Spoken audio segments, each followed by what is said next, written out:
વિદ્યાર્થી મિત્રો, આજે આપણે ધોરણ 12 જીવ વિજ્ઞાન પ્રકરણ 7 ઉદ્વિકાસનો અભ્યાસ કરીશું. મિત્રો, આપણે શરૂઆત કરીએ છીએ. ઉદ્વિકાસ કોને કહેવાય? ઉદ્વિકાસીય જીવ વિજ્ઞાન એટલે કે જીવંત સ્વરૂપોના પૃથ્વી ઉપરના ઇતિહાસનો અભ્યાસ. જીવંત સ્વરૂપો જે છે પૃથ્વી ઉપર, એના ઇતિહાસના અભ્યાસને આપણે ઉદ્વિકાસીય જીવવિજ્ઞાન તરીકે ઓળખીએ છીએ. લાખો વર્ષોથી પૃથ્વી ઉપર વનસ્પતિ અને પ્રાણીઓમાં થતા જે ફેરફારો છે એને સમજવા માટે જીવની ઉત્પત્તિ વિશેની જાણકારી પ્રાપ્ત થવી જરૂરી બને છે. લાખો વર્ષોથી પૃથ્વી ઉપર જે વનસ્પતિ અને પ્રાણીઓ છે એમાં થતા ફેરફારોને સમજવા માટે જીવની ઉત્પત્તિ વિશેની જાણકારી જરૂરી બને છે. તો મિત્રો, ઉદ્વિકાસ શબ્દનો આપણે સરળ અર્થ લઈએ. ઇવોલ્યુશન એટલે કે ઉદ્વિકાસ, એનો આપણે સરળ અર્થ લઈએ છીએ ક્રમિક વિકસવું. ક્રમિક વિકસવું સજીવોની અંદર લક્ષણોમાં પેઢી દર પેઢી થતા જે સતત ફેરફારો છે એને આપણે ઉદ્વિકાસ તરીકે ઓળખીએ છીએ. સજીવોના લક્ષણોમાં પેઢી દર પેઢી થતા જે સતત ફેરફારો છે એને આપણે ઉદ્વિકાસ તરીકે ઓળખીએ છીએ. ઉદ્વિકાસનો સૌથી સરળ અર્થ જેને આપણે કહીએ છીએ ક્રમિક વિકસવું. મિત્રો, બીજા શબ્દોમાં આપણે લઈએ તો ઉદ્વિકાસ એટલે સાદા અને સરળ સજીવોનું જટિલ સ્વરૂપમાં થતું ધીમું, વ્યવસ્થિત અને પ્રગતિકારક પરિવર્તન. ઉદ્વિકાસ એટલે સાદા અને સરળ સજીવોનું જટિલ સ્વરૂપમાં થતું એકદમ ધીમું, વ્યવસ્થિત અને પ્રગતિકારક જે પરિવર્તન છે એને આપણે ઉદ્વિકાસ તરીકે ઓળખીએ છીએ. બ્રહ્માંડના ઉદ્વિકાસની સાથે પૃથ્વી અને ક્રમશઃ તેના જીવનની ઉત્પત્તિ તેમજ તેના સ્વરૂપોમાં જૈવ વિવિધતા આ સમગ્ર ઉદ્વિકાસના સંદર્ભમાં જોવા મળે છે. બ્રહ્માંડના ઉદ્વિકાસની સાથે સાથે જ પૃથ્વી અને ક્રમશઃ તેમાં જીવનની ઉત્પત્તિ થવી, જીવનની શરૂઆત થવી, તેના સ્વરૂપોમાં જૈવ વિવિધતા જોવા મળવી, આ સમગ્ર ઉદ્વિકાસના સંદર્ભમાં જ આપણને જોવા મળે છે. ઉદ્વિકાસનો સરળ અર્થ થાય છે મિત્રો ક્રમિક વિકસવું. સજીવોના લક્ષણોમાં પેઢી દર પેઢી થતા જે ફેરફારો છે એને આપણે ઉદ્વિકાસ તરીકે ઓળખીએ છીએ.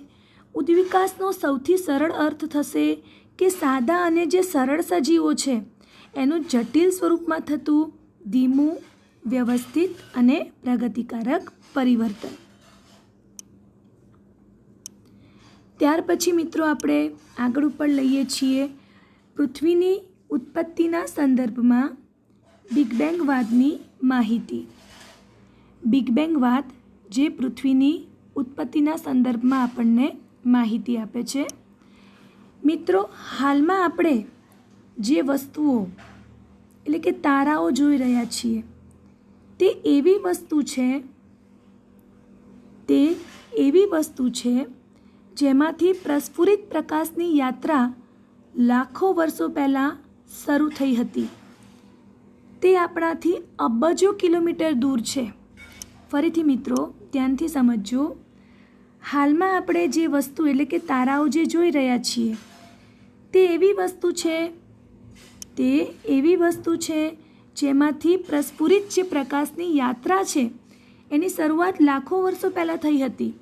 તે આપણાથી તમને અબજો કિલોમીટર દૂર જોવા મળે છે. ત્યાર પછી મિત્રો આગળ ઉપર આપણે લઈએ તો આપણું જે બ્રહ્માંડ છે એ લગભગ 20 બિલિયન વર્ષ જૂનું છે. આપણું બ્રહ્માંડ એ લગભગ 20 બિલિયન વર્ષ જૂનું તમને જોવા મળે છે. બ્રહ્માંડમાં ઘણી બધી આકાશગંગાઓ એટલે કે ગેલેક્સીઓ આવેલી તમને જોવા મળશે. આ આકાશગંગાઓમાં તારાઓ, વાયુઓ તેમજ ધૂળના વાદળો હોય છે. તારાઓ, વાયુઓ તેમજ ધૂળના વાદળો હોય છે. આપણું બ્રહ્માંડ એ લગભગ 20 મિલિયન વર્ષ જૂનું છે. બ્રહ્માંડમાં ઘણી બધી આકાશગંગાઓ એટલે કે ગેલેક્સી તમને આવેલી જોવા મળે છે. આ આકાશગંગાઓની અંદર તારાઓ, વાયુઓ અને ધૂળના વાદળો તમને જોવા મળે છે. બિગ બેંગ વાદ આપણને બ્રહ્માંડની ઉત્પત્તિ સમજાવવાનો પ્રયત્ન કરે છે.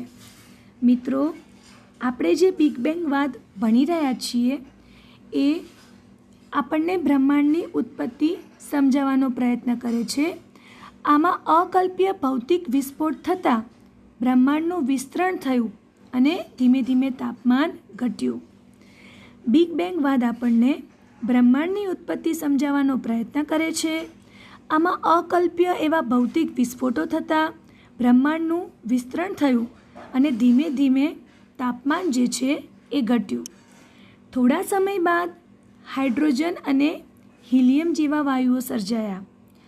આ વાયુઓ જે છે એ ગુરુત્વાકર્ષણના કારણે એકઠા થયા અને વર્તમાન સમયની આકાશગંગાઓ અસ્તિત્વમાં આવી.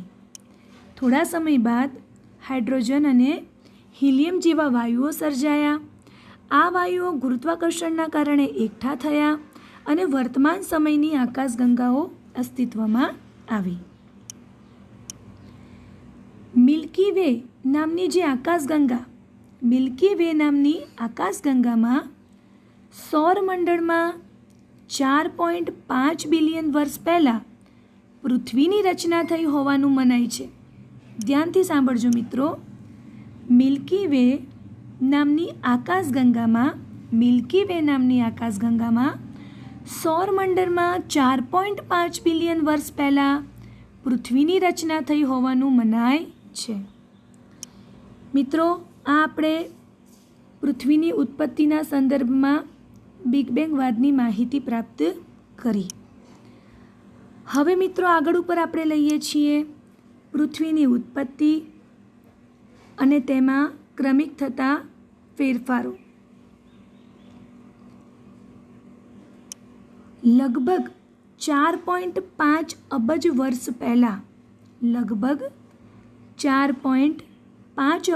પહેલાં આપણું સૂર્યમંડળ જે છે એનું અસ્તિત્વ સ્થપાયું હતું.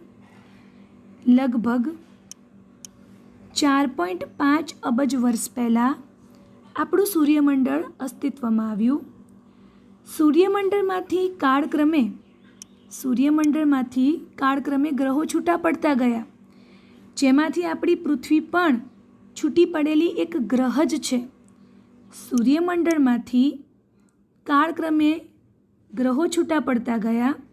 ક્રમશઃ એમાંથી છૂટી પડેલી આપણી પૃથ્વી એ પણ એક ગ્રહ જ છે. શરૂઆતમાં પૃથ્વી ઉપર વાતાવરણ જોવા નહોતું મળતું. પાણીની બાષ્પ એટલે કે વરાળ, મિથેન, કાર્બન ડાયોક્સાઇડ અને એમોનિયા જેવા પીગળેલા દ્રવ્યો મુક્ત થયા અને સપાટીને આવરતા ગયા. ધ્યાનથી સાંભળજો મિત્રો. શરૂઆતમાં પૃથ્વી ઉપર કોઈ વાતાવરણ નહોતું. પાણીની બાષ્પ એટલે કે વરાળ, મિથેન, કાર્બન ડાયોક્સાઇડ અને એમોનિયા જેવા પીગળેલા દ્રવ્યો મુક્ત થયા અને સપાટીને આવરતા ગયા. સૂર્યમાંથી યુવી કિરણો, અલ્ટ્રાવાયોલેટ કિરણોએ પાણીને હાઇડ્રોજન અને ઓક્સિજનમાં વિખંડિત કર્યા અને હલકો હાઇડ્રોજન એટલે કે H2 મુક્ત થયો. સૂર્યમાંથી આવતા જે યુવી કિરણો છે એણે પાણીને હાઇડ્રોજન અને ઓક્સિજનમાં વિખંડિત કર્યા અને હલકો H2 મુક્ત થયો. ત્યારબાદ મિત્રો એમોનિયા અને મિથેન સાથે ઓક્સિજનને જોડાઈને મિથેન સાથે ઓક્સિજનનું જોડાણ થયું. એમોનિયા અને મિથેન સાથે ઓક્સિજન જોડાઈને પાણી, કાર્બન ડાયોક્સાઇડ અને અન્ય સંયોજનોનું નિર્માણ થયું. હવે મિત્રો ત્યાર પછી ધીમે ધીમે ઓઝોન સ્તરનું નિર્માણ થયું. ત્યાર પછી ધીમે ધીમે ઓઝોન સ્તરનું નિર્માણ થયું. પૃથ્વી પરનું જે વાતાવરણ હતું એ ઠંડુ થયું. ત્યારે પાણીની વરાળ એ વરસાદ સ્વરૂપે પૃથ્વી ઉપર આવેલા ખાડાઓમાં એકત્રિત થતાં ધીમે ધીમે મહાસાગરોનું નિર્માણ થયું. પૃથ્વીની ઉત્પત્તિના 500 મિલિયન વર્ષ પછી પૃથ્વી ઉપર જીવનની શરૂઆત થઈ હોય એવું માનવામાં આવે છે. ફરીથી મિત્રો, લગભગ 4.5 અબજ વર્ષ પહેલાં આપણું સૂર્યમંડળ અસ્તિત્વમાં આવ્યું.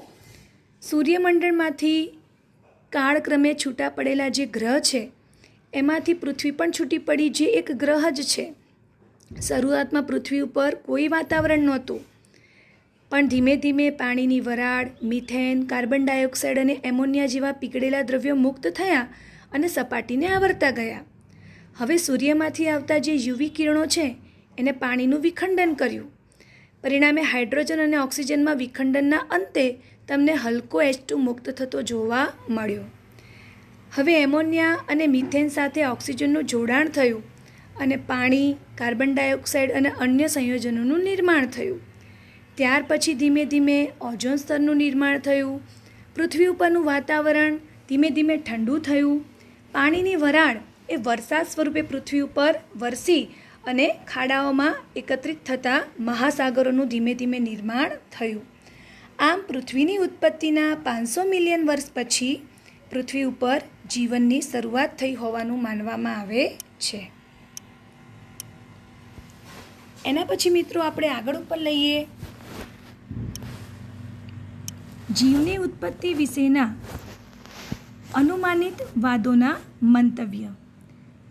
જીવની ઉત્પત્તિ વિશેના અનુમાનિત વાદોના મંતવ્ય. જીવનની શરૂઆત વિશે તમને જુદા જુદા મતાંતર મિત્રો જોવા મળે છે. જીવનની શરૂઆત વિશે તમને જુદા જુદા મતાંતરો જોવા મળે છે. સૌથી પહેલાં મિત્રો આપણે લઈએ છીએ વિશિષ્ટ સર્જનવાદ. વિશિષ્ટ સર્જનવાદ કોઈ વિશિષ્ટ શક્તિ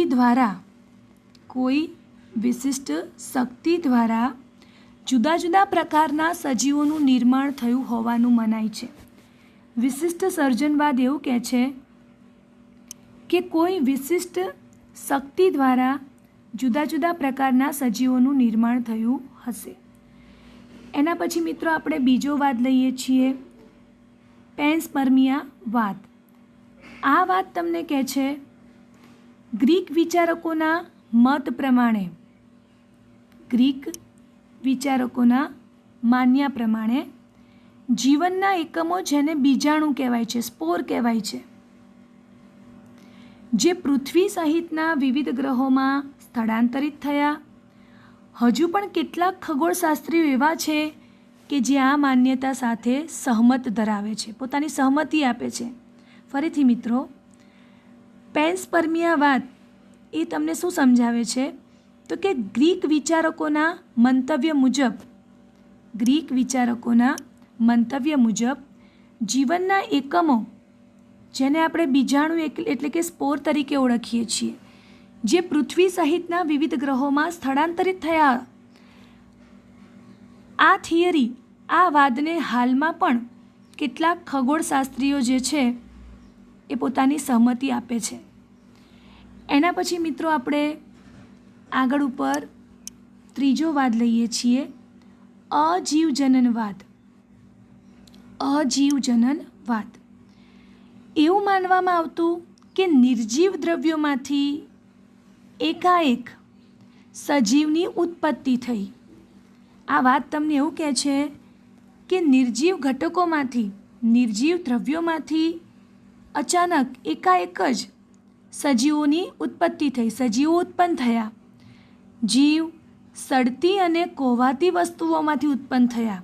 આ વાદ જે તમને સૂચવે છે એ શું સૂચવશે તો કે જે જીવ છે એ સડતી અને કોહવાતી વસ્તુઓમાંથી ઉત્પન્ન થયા. ઉદાહરણ તરીકે છાણમાંથી કીડા માટીમાંથી અળસિયા અને માંસમાંથી માખીઓ, આમ નિર્જીવ દ્રવ્યોમાંથી એકાએક સજીવો ઉત્પન્ન થયા, આવું અજીવજનનવાદ તમને સૂચવે છે. એના પછી મિત્રો આપણે ચોથો વાદ લઈએ છીએ, ઉલ્કા પાષાણવાદ. ઉલ્કા પાષાણવાદ. મિત્રો આ વાતના મત મુજબ આપણે જઈએ આગળ ઉપર કે પૃથ્વીના ઉદ્ભવ સમયે કે પછી ઉલ્કા વર્ષાઓ દરમિયાન પૃથ્વી પર જીવનનો પ્રવેશ થયો હશે. આ વાત તમને એવું કહે છે કે જ્યારે પૃથ્વીનો ઉદ્ભવ થયો હશે એ સમયે કે એના પછી ઉલ્કા વર્ષાઓ દરમિયાન પૃથ્વી ઉપર જીવનનો સૌપ્રથમ પ્રવેશ થયો હશે, ત્યારબાદ આગળ ઉપર એનો વિકાસ થયેલો જોવા મળશે. છેલ્લે મિત્રો આપણે લઈએ છીએ લુઈ પાશ્ચર નામના જે વૈજ્ઞાનિક હતા, એમણે પોતે ઘણા બધા પ્રયોગો કર્યા અને લુઈ પાશ્ચરે તેના પ્રયોગો દ્વારા દર્શાવ્યું કે જીવની ઉત્પત્તિ એ જીવનમાંથી જ થાય છે.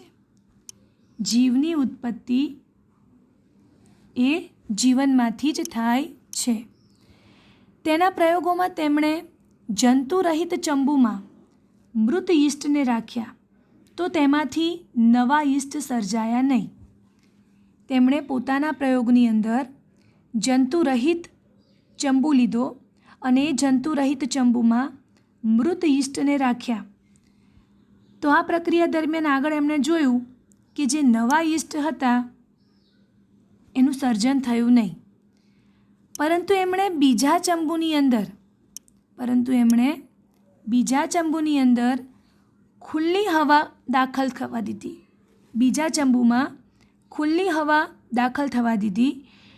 તો ત્યાં એમણે જોયું કે બીજા ચંબુમાં ખુલ્લી હવા દાખલ કરતાં નવા યીસ્ટની ઉત્પત્તિ જોવા મળી. ધ્યાનથી સમજજો મિત્રો, લુઈ પાશ્ચર નામના વૈજ્ઞાનિકે તેમના પ્રયોગો દ્વારા દર્શાવ્યું કે જીવની ઉત્પત્તિ જીવનમાંથી જ થાય છે.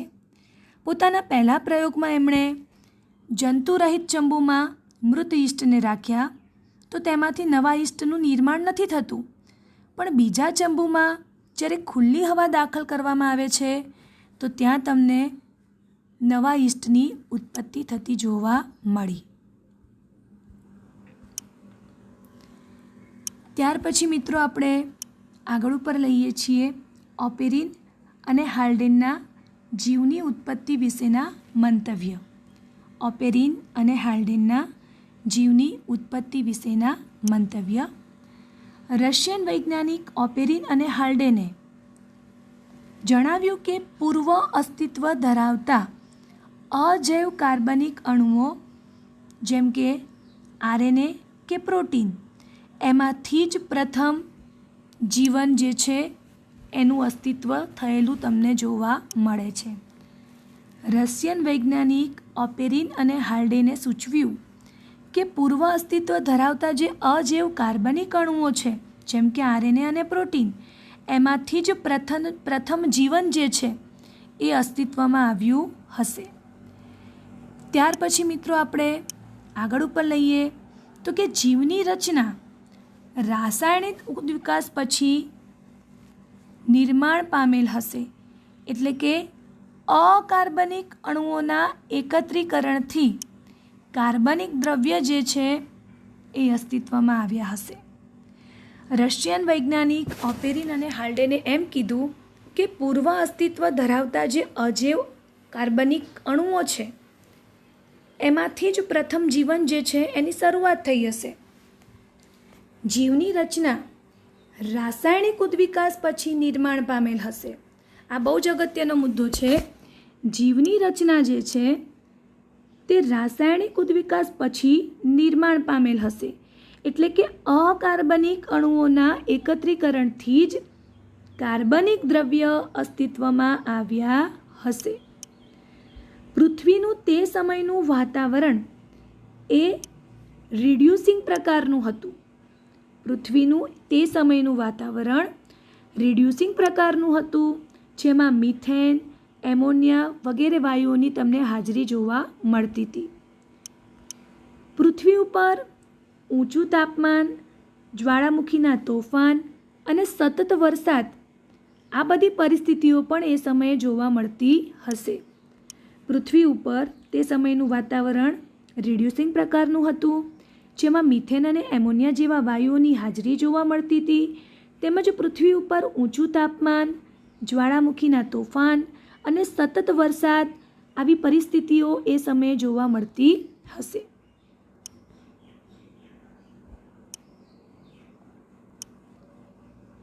ત્યાર પછી મિત્રો આપણે આગળ ઉપર લઈએ છીએ, કયા વૈજ્ઞાનિકે પ્રયોગ દ્વારા પૃથ્વીના આદિ વાતાવરણ જેવા વાતાવરણનું સર્જન કર્યું. આપણે એ પ્રયોગ વિશે સમજ મેળવીએ. મિત્રો, S.L. મિલર નામના જે વૈજ્ઞાનિક છે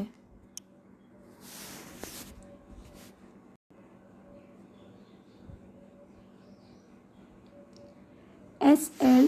મિલર નામના જે વૈજ્ઞાનિક છે, તો આ અમેરિકન વૈજ્ઞાનિકે 1953માં પૃથ્વીના આદિ વાતાવરણ જેવી જ સ્થિતિ પ્રયોગશાળાની અંદર નિર્માણ કરી.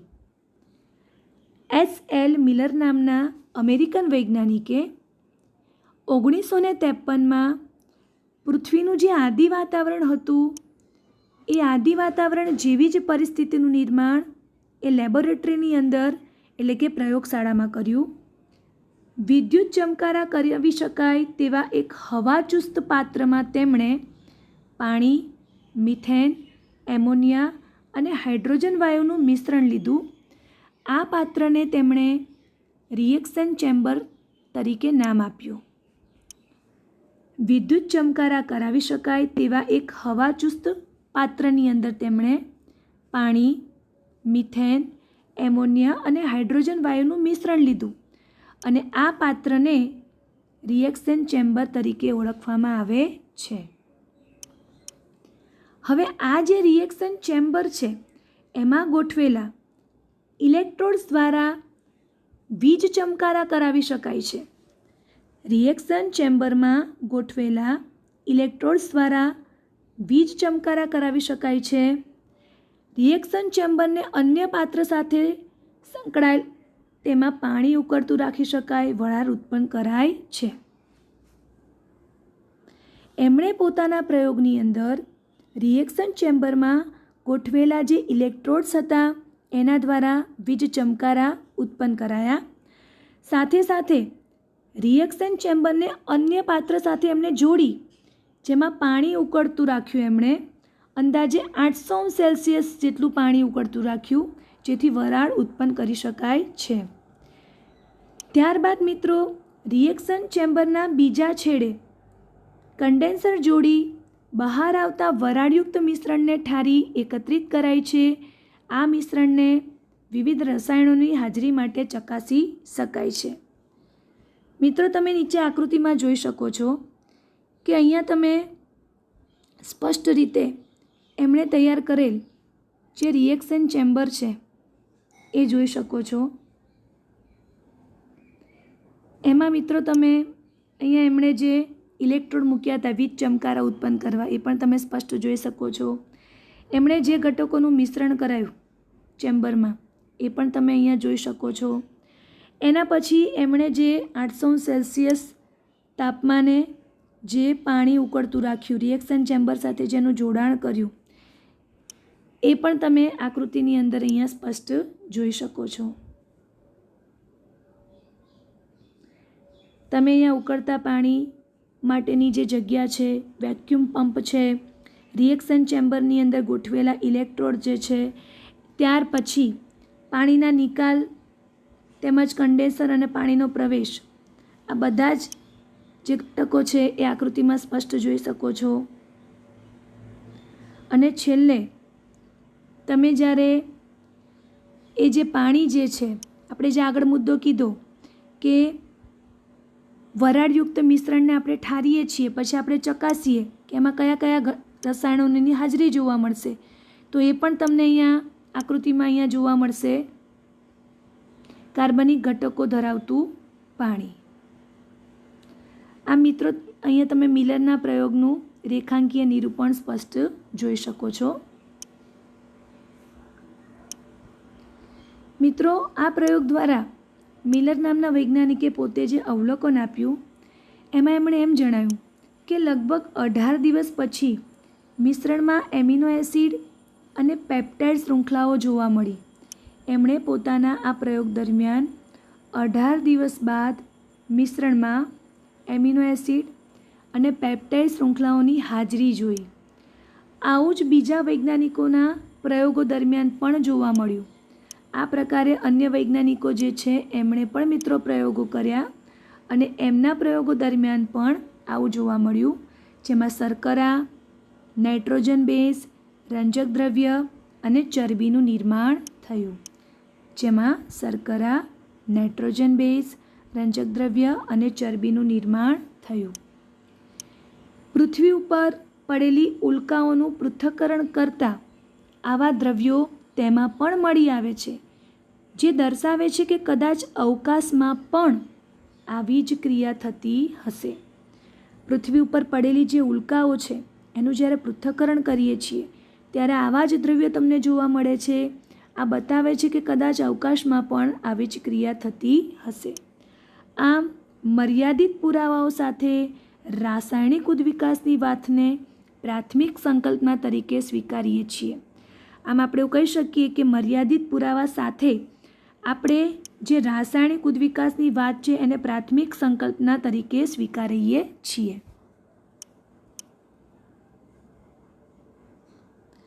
મિત્રો, અહીંયા આપણે ફરીથી મિલરનો પ્રયોગ આકૃતિ સહ સમજીશું કે મિલર નામના જે વૈજ્ઞાનિક હતા તેમણે 1953ની અંદર પૃથ્વીના આદિ વાતાવરણ જેવી સ્થિતિનું નિર્માણ પોતાની પ્રયોગશાળામાં કર્યું. વિદ્યુત ચમકારા કરાવી શકાય એવા એક હવાચુસ્ત પાત્રની અંદર એમણે પાણી, મિથેન, એમોનિયા અને હાઇડ્રોજન વાયુનું મિશ્રણ લીધું. આપણે એને રિએક્શન ચેમ્બર તરીકે ઓળખીશું. આ ચેમ્બરમાં એમણે ઇલેક્ટ્રોડ દ્વારા વીજ ચમકારા ઉત્પન્ન કર્યા. આ ચેમ્બરને એમણે અન્ય પાત્ર સાથે જોડી જેમાં પાણી ઉકળતું તમને જોવા મળતું હતું, જેમાંથી વરાળ ઉત્પન્ન થતી હતી. હવે રિએક્શન ચેમ્બરના બીજા છેડે એમણે કન્ડેન્સરનું જોડાણ કર્યું. બહાર આવતા વરાળયુક્ત આ મિશ્રણને ઠારી એકત્રિત કર્યા તો એમણે આ મિશ્રણની અંદર વિવિધ રસાયણોની હાજરી ચકાસી. આપણે આકૃતિની અંદર આ બધા જ ભાગો આગળ ઉપર જોયા અને પોતાના પ્રયોગના અંતે એમણે એવું તારણ આપ્યું કે જ્યારે મેં 18 દિવસ બાદ આ મિશ્રણને બરાબર ચકાસ્યું તો 18 દિવસ બાદ આ મિશ્રણમાં મને એમિનો એસિડ અને પેપ્ટાઇડ શૃંખલાઓની હાજરી જોવા મળી. બીજા વૈજ્ઞાનિકોએ પણ આ જ પ્રકારના પ્રયોગો કર્યા અને પોતાના પ્રયોગોના અંતે એમણે પણ શર્કરા, નાઇટ્રોજન બેઝ, રંજક દ્રવ્ય અને ચરબીનું નિર્માણ થતું જોયું. આ બતાવે છે કે પૃથ્વી ઉપર પડેલી જે ઉલ્કાઓ છે એનું જ્યારે પૃથ્થકરણ કરવામાં આવે તો ત્યારે પણ આવા જ દ્રવ્યો તેમાંથી મળી આવે છે. એ દર્શાવે છે કે કદાચ અવકાશમાં પણ આવી જ ક્રિયા થઈ હશે. એના પછી મિત્રો આપણે આગળ ઉપર લઈએ છીએ જીવનના ચયાપચયિક બીજકોષો કઈ રીતે ઉદ્ભવ્યા હશે.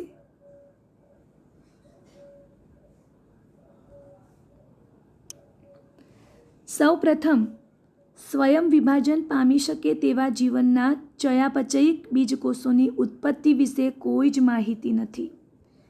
સૌપ્રથમ સ્વયં વિભાજન પામી શકે તેવા જીવનના ચયાપચયિક બીજકોષોની ઉત્પત્તિ વિશે કોઈ માહિતી છે નહીં. પ્રથમ અકોષીય જીવ 3 બિલિયન વર્ષ પહેલાં ઉત્પન્ન થયો હશે એવું માનવામાં આવે છે. આ મહાઅણુ હોવાની શક્યતા છે, જેમ કે આરએનએ, પ્રોટીન કે પોલિસેકેરાઇડ. પ્રથમ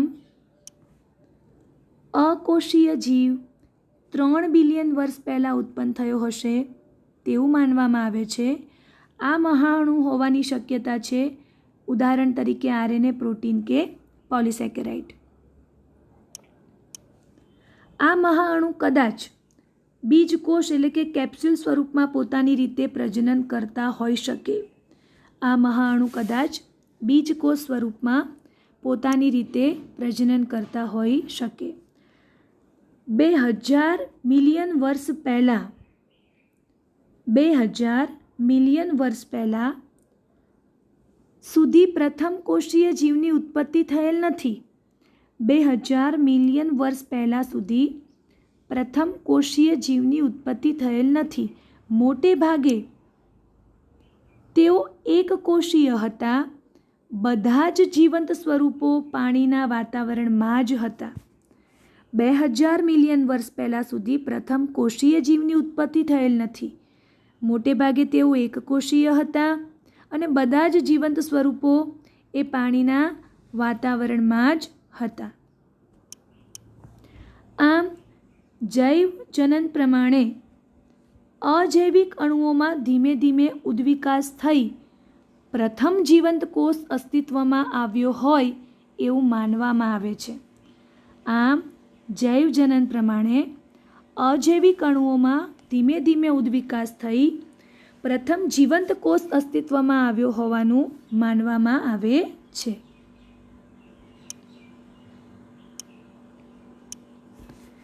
મિત્રો, આપણે આગળ ઉપર લઈએ છીએ જીવંત સ્વરૂપના ઉદ્વિકાસના સિદ્ધાંતની ચર્ચા. જીવંત સ્વરૂપના ઉદ્વિકાસના સિદ્ધાંતની ચર્ચા. રૂઢિગત ધાર્મિક સાહિત્ય ઉદ્વિકાસ માટે વિશિષ્ટ સર્જનવાદ વિશે જણાવે છે. રૂઢિગત ધાર્મિક સાહિત્ય ઉદ્વિકાસ માટે વિશિષ્ટ સર્જનવાદ વિશે જણાવે છે. પ્રથમ શક્યતા હાલ જોવા મળતા બધા જ સજીવો આ જ સ્વરૂપે ઉત્પન્ન થયા હોવા જોઈએ. જે રૂઢિગત ધાર્મિક સાહિત્ય છે એ ઉદ્વિકાસ માટે વિશિષ્ટ સર્જનવાદ વિશે જણાવે છે. પ્રથમ શક્યતા એ હાલ જોવા મળતા બધા જ સજીવો, જાતિ કે એમના પ્રકાર એ આ જ સ્વરૂપે ઉત્પન્ન થયા હોવા જોઈએ આવું એ દ્રઢપણે માને છે. બીજી શક્યતા પ્રમાણે જે જૈવ વિવિધતા ઉત્પત્તિ સમયે હતી તે ભવિષ્યમાં પણ જળવાઈ રહેશે. જે જૈવ વિવિધતા ઉત્પત્તિ સમયે હતી તે ભવિષ્યમાં પણ જળવાઈ રહેશે. જ્યારે ત્રીજી શક્યતા એવું કહે છે કે પૃથ્વી લગભગ 4000 વર્ષ જૂની છે. પૃથ્વી એ લગભગ 4000 વર્ષ જૂની છે. આ માન્યતાઓનો 19મી સદીમાં પુષ્કળ વિરોધ થયો હતો. આ જે ઉપરોક્ત આપણે માન્યતાઓ લીધી એનું 19મી સદીમાં પુષ્કળ વિરોધ કરવામાં આવ્યો હતો. આ વિચારો જે છે એ ચાર્લ્સ ડાર્વિનના અવલોકનો પર આધારિત છે. આ વિચારો એ ચાર્લ્સ ડાર્વિનના અવલોકનો ઉપર આધારિત છે. તેમણે HMS બીગલ નામના યુદ્ધ જહાજમાં વિશ્વભરની દરિયાઈ મુસાફરી કરી હતી. એમને બીગલ નામના યુદ્ધ જહાજમાં વિશ્વભરની દરિયાઈ મુસાફરી કરી હતી ચાર્લ્સ ડાર્વિને. તેમના મંતવ્ય પ્રમાણે પૃથ્વી પરના બધા જ સજીવો એકમેક સાથે સામ્યતા દર્શાવે છે. આ ઉપરાંત વર્ષો પહેલાંના સજીવો સાથે પણ તેમની સામ્યતા છે. ચાર્લ્સ ડાર્વિનના મત પ્રમાણે પૃથ્વી પરના બધા જ સજીવો એ એકમેક સાથે સામ્યતા દર્શાવે છે તેમજ વર્ષો પહેલાંના સજીવો સાથે પણ તેમની સામ્યતા છે. આમાંના ઘણા સજીવો હાલ લુપ્ત થયેલા છે. પૃથ્વીના ઇતિહાસમાં અમુક સજીવો લુપ્ત થયેલા છે. તેમની સામે નવા કેટલાક સજીવો જે છે એનો ઉમેરો પણ થયેલો છે. પૃથ્વી ઉપર હાલ તમને ઘણા બધા સજીવો લુપ્ત થયેલા જોવા મળશે, પણ એની સામે એવા કેટલાય નવા સજીવો જે છે તે તમને ઉમેરાયેલા પણ જોવા મળે છે. જીવ સ્વરૂપો ક્રમશઃ ઉદ્વિકાસ પામેલા છે અને કોઈ પણ વસ્તીમાં લક્ષણોની વિવિધતાના કારણે તે સ્થાયી છે. આ લાક્ષણિકતાઓ કેટલાકને પ્રાકૃતિક પરિસ્થિતિ, હવામાન, ખોરાક, ભૌતિક ઘટકો સામે ટકી રહેવા યોગ્ય બનાવે છે, જ્યારે ઓછા યોગ્ય સજીવો જે છે અહીંયા ટકી શકતા નથી. જે વસ્તી વધુ યોગ્ય તે જ પૃથ્વી પર ટકી શકે છે. ફરીથી મિત્રો ધ્યાનથી સમજજો, આ જે લાક્ષણિકતાઓ છે એ કેટલાકને પ્રાકૃતિક પરિસ્થિતિ જેમ કે હવામાન, ખોરાક, ભૌતિક ઘટકો સામે ટકી રહેવા યોગ્ય બનાવે છે, સક્ષમ બનાવે છે. જ્યારે ઓછા યોગ્ય સજીવો જે છે એ અહીંયા કુદરતમાં ટકી શકતા નથી. જે વસ્તી વધુ યોગ્ય તે જ પૃથ્વી ઉપર ટકી શકે છે. ડાર્વિનના મત પ્રમાણે યોગ્યતા એટલે સારી રીતે પ્રજનન ક્ષમતા. સારી રીતે પ્રેરાતી જે પ્રજનન ક્ષમતા છે એટલે કે યોગ્યતા. જે સજીવો પર્યાવરણમાં યોગ્યતા કેળવે છે તે વધુ સંતતિ ઉત્પન્ન કરી શકે છે અને ટકી શકે છે. કુદરત એને પસંદ કરે છે અને આને જ આપણે નૈસર્ગિક પસંદગી, નેચરલ સિલેક્શન તરીકે ઓળખીએ છીએ. જે સજીવો કુદરતમાં ટકી રહેવા માટે વધુને વધુ યોગ્ય છે, ક્યારે પોતાની યોગ્યતા વધુને વધુ કેળવે છે? જ્યારે તે સારામાં સારી પ્રજનન ક્ષમતા કેળવે, વધુને વધુ સંતતિનું ઉત્પન્ન કરવાની ક્ષમતા કેળવે, તો કુદરત તેને પસંદ કરે છે. આવા સજીવો ટકી જાય છે અને આને જ આપણે નૈસર્ગિક પસંદગી તરીકે ઓળખીએ છીએ. આલ્ફ્રેડ વાલેસ જે છે, જે એક પ્રકૃતિવિદ છે, એમણે મલય આર્કિપેલાગો એટલે કે ટાપુ જે છે એના ઉપર કાર્ય કરી આ જ તારણ આપ્યું. આલ્ફ્રેડ વેલેસ જે એક પ્રકૃતિવિદ છે, એમણે મલય આર્કિપેલાગો ટાપુ જે છે એના ઉપર કાર્ય કરીને ડાર્વિનના જેવું જ ઉપરોક્ત તારણ આપ્યું. હાલમાં અસ્તિત્વ ધરાવતા બધા જ સજીવો સમાનતા દર્શાવે છે. તેમના પૂર્વજો એ સામાન્ય છે જે પૃથ્વીના ઇતિહાસના વિવિધ સમયે અસ્તિત્વ ધરાવતા હતા. હાલમાં અસ્તિત્વ ધરાવતા બધા જ સજીવો સમાનતા દર્શાવે છે. તેમના પૂર્વજો એ સામાન્ય છે જે પૃથ્વીના ઇતિહાસના વિવિધ સમયે અસ્તિત્વ ધરાવતા હતા. એટલે કે પ્રકલ્પયુગમાં હોઈ શકે, સમય અને કલ્પયુગમાં. પૃથ્વીનો ભૂસ્તરીય ઇતિહાસ તેના જૈવિક ઇતિહાસ સાથે ખૂબ જ સમાનતા દર્શાવે છે. પૃથ્વીનો જે ભૂસ્તરીય ઇતિહાસ છે એ તેના જૈવિક ઇતિહાસ સાથે ખૂબ જ સમાનતા દર્શાવે છે. આમ સામાન્ય તારણ એ છે કે પૃથ્વી હજારો વર્ષો નહીં પણ અબજો વર્ષો જૂની છે. પૃથ્વી જે છે એ હજારો વર્ષો નહીં પણ અબજો વર્ષો જૂની છે. આમ મિત્રો આપણે જીવંત સ્વરૂપના ઉદ્વિકાસના સિદ્ધાંતોની ચર્ચા કરી. આગળ ઉપર આપણે લઈએ છીએ ઉદ્વિકાસના અસ્મિવિદ્યાકીય પુરાવાઓ.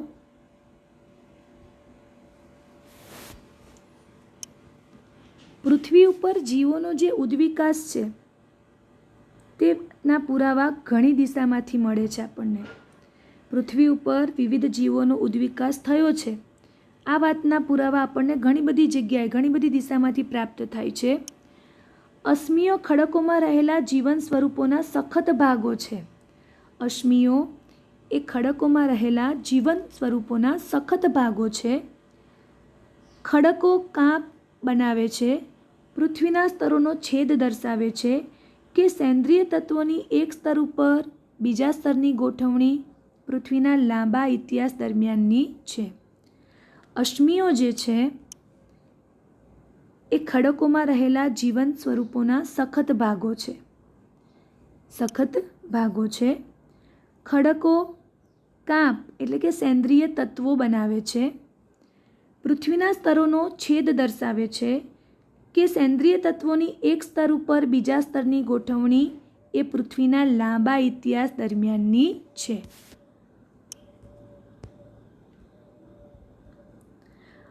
અહીંયા તમે મિત્રો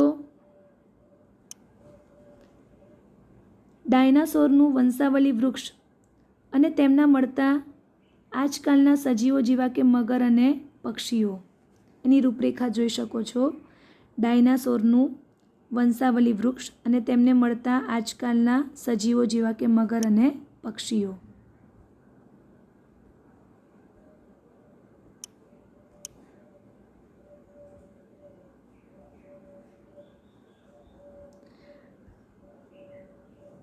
અહીંયા મિત્રો આપણે શરૂઆતમાં બતાવ્યું છે ટ્રાયસેરેપ્ટોપ્સ, પછી છે ટ્રાયરેનોસોરસ, એના પછી છે મિત્રો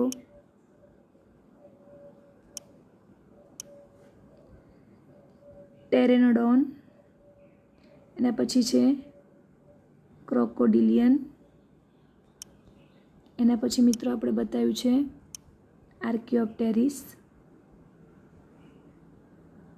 એના પછી મિત્રો આપણે બતાવ્યું છે સ્ટેગોસોરસ અને એના પછી છે બ્રેકિયોસોરસ.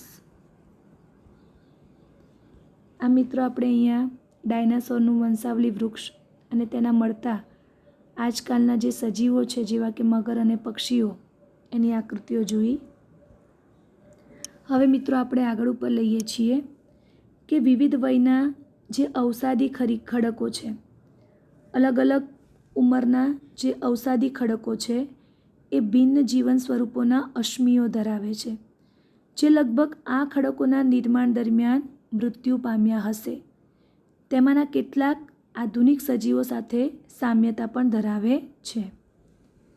વિવિધ વયના જે અવસાદી ખડકો છે એ ભિન્ન જીવન સ્વરૂપોના અશ્મિઓ ધરાવે છે, જે લગભગ આ ખડકોના નિર્માણ દરમિયાન જ મૃત્યુ પામ્યા હશે. તેમાંના તો કેટલાક એ આધુનિક સજીવો સાથે પણ સામ્યતા દર્શાવે છે. વિવિધ અવસાદી સ્તરોના અશ્મિઓનો અભ્યાસ તે સમયે અસ્તિત્વ ધરાવતા સજીવોની ભૂશાસ્ત્રીય અવધિ બતાવે છે. બરાબર ધ્યાનથી આ વાક્ય સમજજો. વિવિધ અવસાદી સ્તરોના અશ્મિઓનો અભ્યાસ તે સમયે અસ્તિત્વ ધરાવતા સજીવોની ભૂશાસ્ત્રીય અવધિ દર્શાવે છે. આ સૂચવે છે કે જીવંત સ્વરૂપોમાં કાળક્રમે ફેરફાર જોવા મળે છે. કેટલાક અમુક ભૂશાસ્ત્રી ગાળા સુધી ફેરફાર પામતા નથી. આ તમને દર્શાવે છે કે જીવંત સ્વરૂપોમાં કાળક્રમે તમને ફેરફાર જોવા મળે છે. કેટલાક અમુક ભૂશાસ્ત્રીય ગાળા સુધી ફેરફાર પામતા નથી. વૈજ્ઞાનિકો રેડિયોએક્ટિવ વિઘટનની પદ્ધતિ ખડકો અને અશ્મિઓના અભ્યાસ માટે વિકસાવી છે. વૈજ્ઞાનિકોએ રેડિયોએક્ટિવ વિઘટનની જે પદ્ધતિ છે એ ખડકો અને અશ્મિઓના અભ્યાસ માટે વિકસાવી છે. આમ વિવિધ વયના અવસાદી ખડકો જે છે એ ખડકો ભિન્ન જીવન સ્વરૂપોના અશ્મિઓ ધરાવે છે, જે લગભગ આ ખડકોના નિર્માણ દરમિયાન જ ક્યાંક મૃત્યુ પામ્યા હશે. તેમાંના તો કેટલાક એ આધુનિક સજીવો સાથે પણ સામ્યતા દર્શાવે છે. વિવિધ અવસાદી સ્તરોના અશ્મિઓનો અભ્યાસ જ્યારે કરવામાં આવે છે તો વિવિધ અવસાદી સ્તરોના અશ્મિઓનો અભ્યાસ એ તે સમયે અસ્તિત્વ ધરાવતા સજીવોની ભૂશાસ્ત્રીય અવધિ બતાવે છે. આ સૂચવે છે કે જીવંત સ્વરૂપોમાં કાળક્રમે ફેરફાર થતો જોવા મળતો હશે. કેટલાક અમુક ભૂશાસ્ત્રીય ગાળા સુધી ક્યાંય ફેરફાર પામતા નથી. વૈજ્ઞાનિકોએ રેડિયોએક્ટિવ વિઘટનની જે પદ્ધતિ છે એ ખડકો અને અશ્મિઓના અભ્યાસ માટે વિકસાવેલ છે.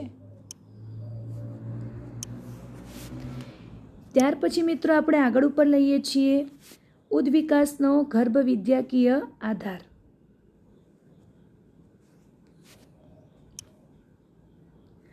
અર્નેસ્ટ હેકલ નામના જે વૈજ્ઞાનિક છે એના અવલોકન પ્રમાણે બધા પૃષ્ઠવંશીઓ જે છે એમાં કેટલાક લક્ષણો, બધા પૃષ્ઠવંશી જે છે એમાંના કેટલાક લક્ષણો ગર્ભીય તબક્કા દરમિયાન સમાન હોય છે, જે તેમની સમાન પૂર્વજતા દર્શાવે છે. અર્નેસ્ટ હેકલ નામના વૈજ્ઞાનિકના અવલોકન પ્રમાણે બધા પૃષ્ઠવંશીઓમાં કેટલાક લક્ષણો એ ગર્ભીય તબક્કા દરમિયાન સમાન હોય છે, જે તેમની સમાન પૂર્વજતા દર્શાવે છે.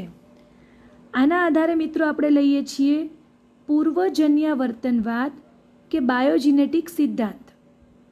આ સિદ્ધાંત આપણને શું કહે છે તો કે આ સિદ્ધાંત પ્રમાણે વોન બાયર દ્વારા પ્રતિપાદિત કરાયો આ સિદ્ધાંત જે છે એ વોન બાયર દ્વારા પ્રતિપાદિત કરાયેલો છે,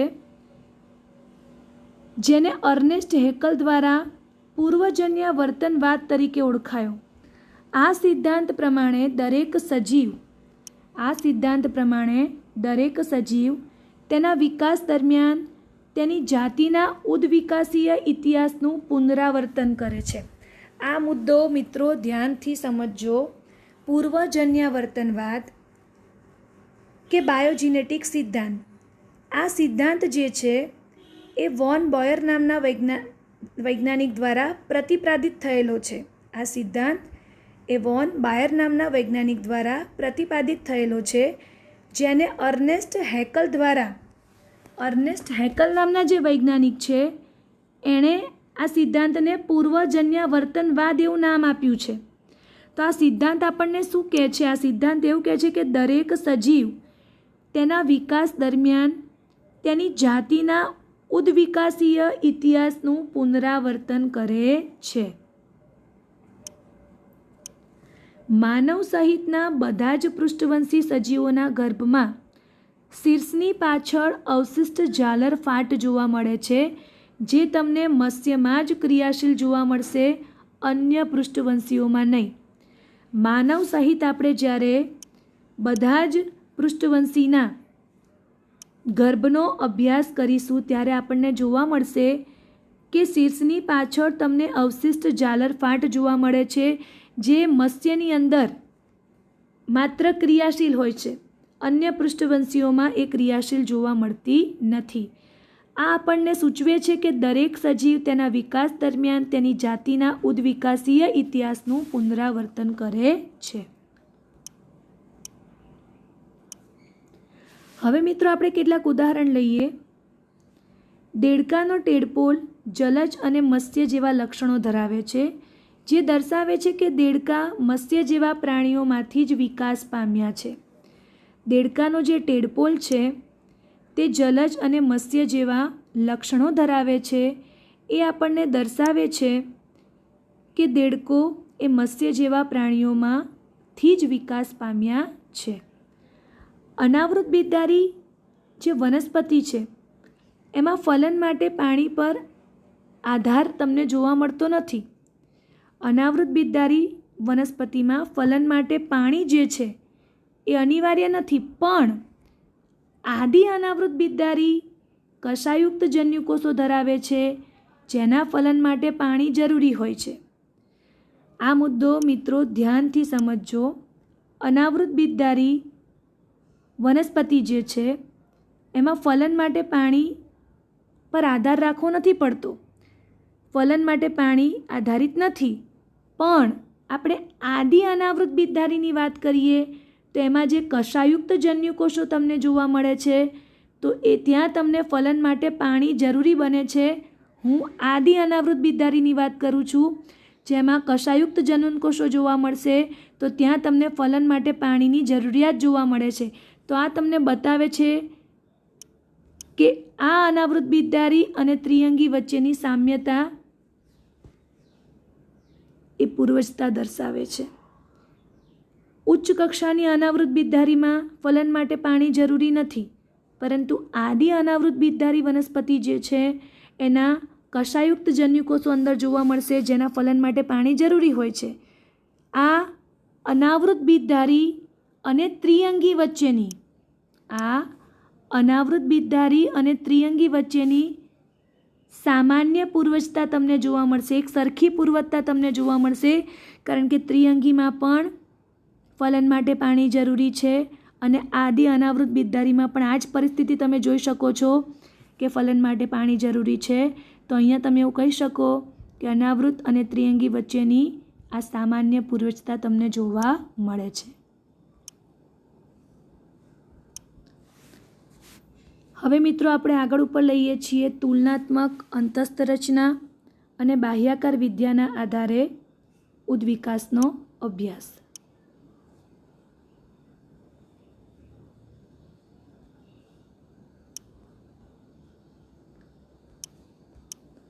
તુલનાત્મક અંતસ્થ રચના અને બાહ્યાકાર વિદ્યા હાલના અને અગાઉના વર્ષોમાં અસ્તિત્વમાં હતા તેવા સજીવો વચ્ચે સમાનતા અને અલગતા દર્શાવે છે.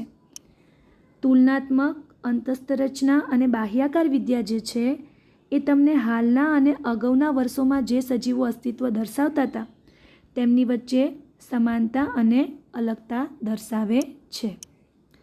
આ સમાનતાના આધારે નક્કી કરી શકાય છે કે હાલના સજીવો જે છે એ સમાન પૂર્વજોમાંથી જ ઉતરી આવ્યા છે.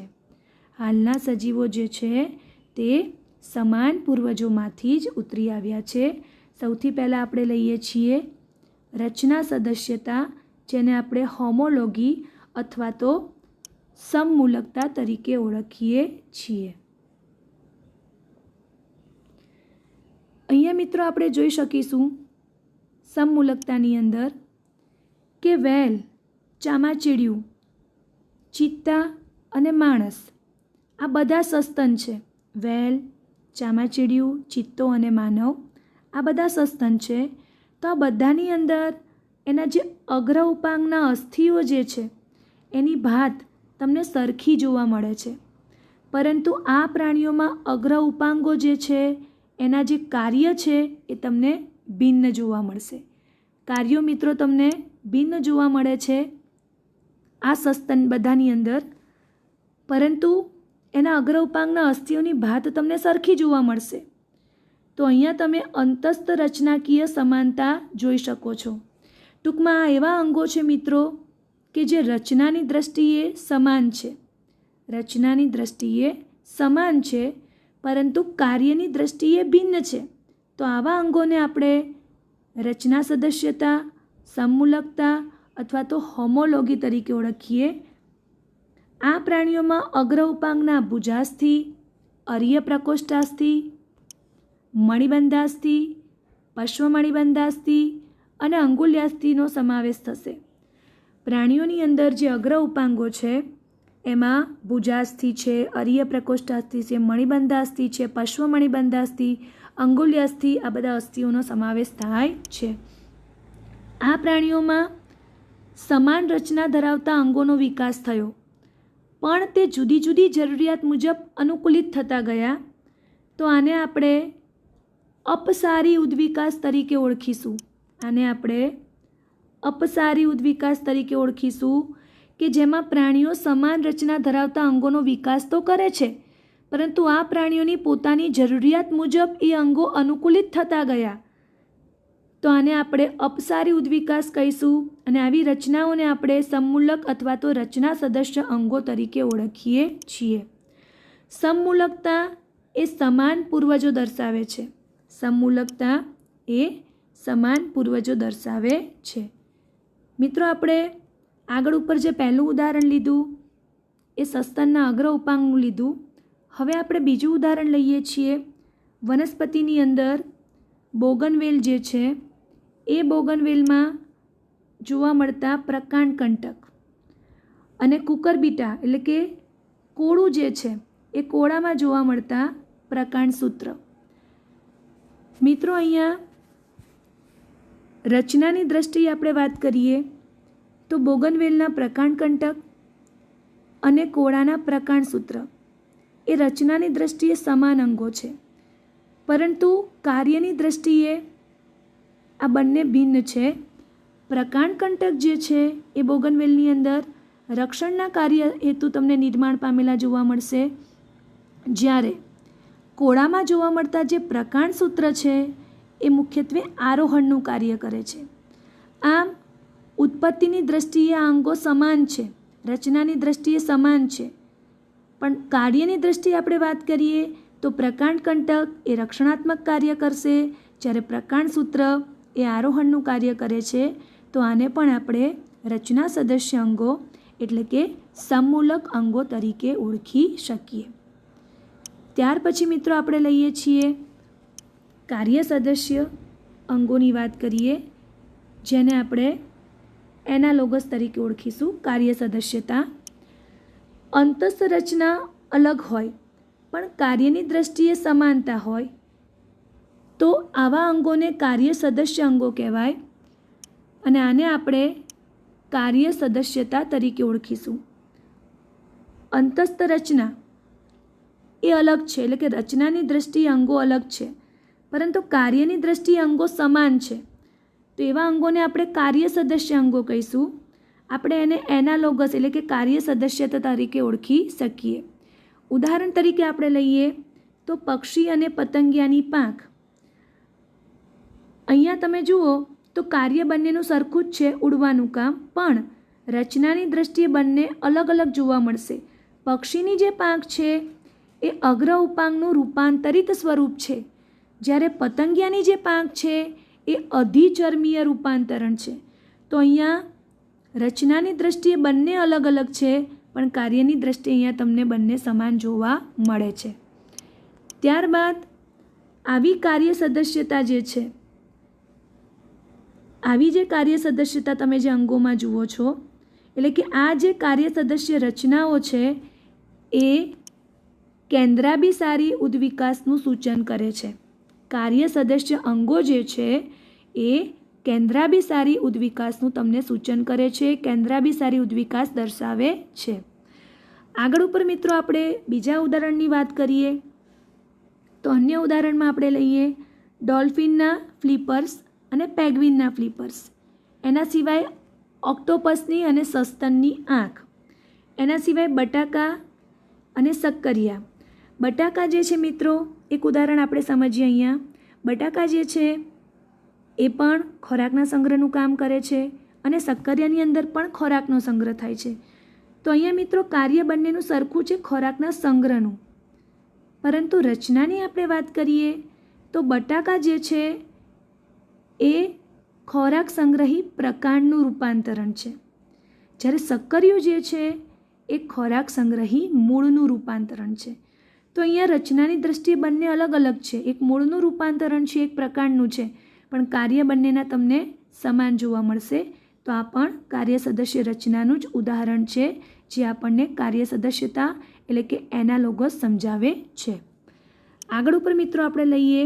આથી આપણે કહી શકીએ છીએ કે સમાન નિવાસસ્થાનના કારણે સજીવોના જુદા જુદા સમૂહ એક જ પ્રકારના અનુકૂલનો દર્શાવે છે.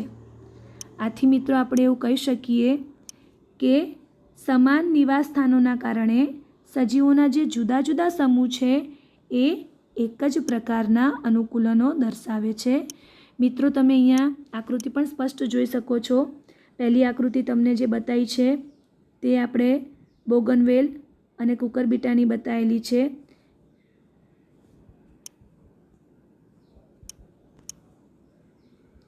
જેમાં તમે જોઈ શકો છો કે અહીંયા બોગનવેલનું જે કંટક તમે જુઓ છો, જે રક્ષણાત્મક કાર્ય હેતુ તમને જોવા મળશે, જ્યારે પ્રકાંડ સૂત્ર તમે જે જુઓ છો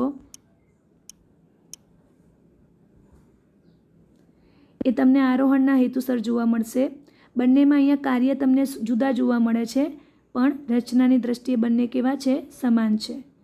એના પછી મિત્રો આપણે આગળ ઉપર બીજી આકૃતિ લઈએ છીએ, જેની અંદર તમે જોઈ શકો છો કે આપણે અહીંયા સસ્તન જે છે, સસ્તન પ્રાણીઓ, એ સસ્તન પ્રાણીઓના અગ્ર ઉપાંગો અહીંયા તમને બતાવેલા છે મિત્રો.